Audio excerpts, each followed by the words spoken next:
महाराष्ट्र राज्याच्या निवडणूक आयोगाच्या आयुक्तांनी पत्रकार परिषद घेत एक अजब निर्णय जाहीर केलाय. तो म्हणजे येणाऱ्या महाराष्ट्रातील स्थानिक स्वराज्य संस्थांच्या निवडणुकांमध्ये व्हीव्हीपॅट मशीन वापरलं जाणार नाही. व्हीव्हीपॅट मशीन हे अत्यंत महत्वाचं आहे आणि एका बाजूला देशामध्ये ईव्हीएम मशीनच्या संदर्भामध्ये मोठ्या प्रमाणात लोकांच्या मनात संभ्रम आहे, शंका आहे. असं असताना व्हीव्हीपॅट मशीन हे त्याचसाठी बसवण्यात आलं होतं की लोकांच्या मनामध्ये, मतदारांच्या मनामध्ये जी शंका आहे की मी दिलेलं मत हे योग्य उमेदवाराला जातंय का, ती शंका दूर व्हावी आणि मतदाराला हे कळावं की त्याने दिलेलं मत हे कोणाला गेलंय. त्याला कळण्यासाठी व्हीव्हीपॅट मशीनची योजना होती. व्हीव्हीपॅट मशीन हे ईव्हीएम मशीनला प्रिंटर पोर्टद्वारे जोडलं जातं आणि ज्यावेळी मतदार हा मतदान करतो त्यावेळी काही सेकंदांसाठी व्हीव्हीपॅट मशीनवर एक स्लिप येते ज्यावर उमेदवाराचं नाव आणि चिन्ह हे लिहिलेलं असतं. ही स्लिप काही सेकंदासाठी जरी येत असली तरीही त्यामुळे मतदाराला ही खात्री पडते की त्याने दिलेलं मत हे योग्य उमेदवाराला गेलेलं आहे.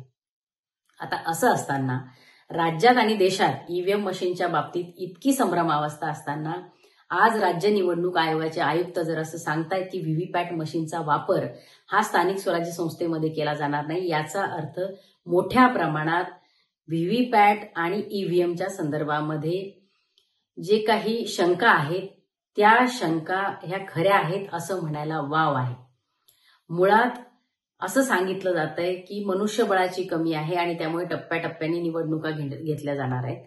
राज्यात यापूर्वीही अनेक वेळा स्थानिक स्वराज्य संस्थांच्या निवडणुका झाल्यात आणि दरवेळी स्थानिक स्वराज्य संस्थांच्या निवडणुका असतील किंवा विधानसभा लोकसभेच्या निवडणुका असतील, राज्य निवडणूक आयोग हे राज्याचं जे काही मनुष्यबळ आहे, आरोग्य विभागाचं असेल, शिक्षण विभागाचं असेल, इतर विभागांचं असेल, या मनुष्यबळांचा वापर करूनच निवडणुकांच्या प्रक्रियेला सामोरं गेलंय. त्यामुळे ही काही नवीन बाब नाहीये.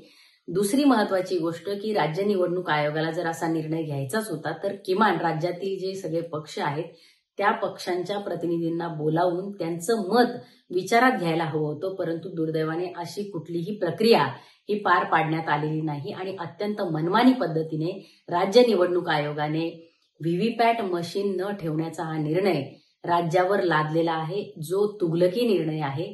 राज्य निवडणूक आयोग ही एक स्वायत्त संस्था आहे. मुळात निवडणूक आयोग हीच एक स्वायत्त संस्था आहे आणि असं असताना आज जो काही निर्णय या राज्य निवडणूक आयोगाकडून किंवा ज्या काही माहिती राज्य निवडणूक आयोगाकडून पत्रकार परिषदेमध्ये दिली गेली ती सगळी ऐकल्यानंतर राज्य निवडणूक आयोगाची स्वायत्तता हरवली गेली आहे का असा प्रश्न सगळ्यांना पडला.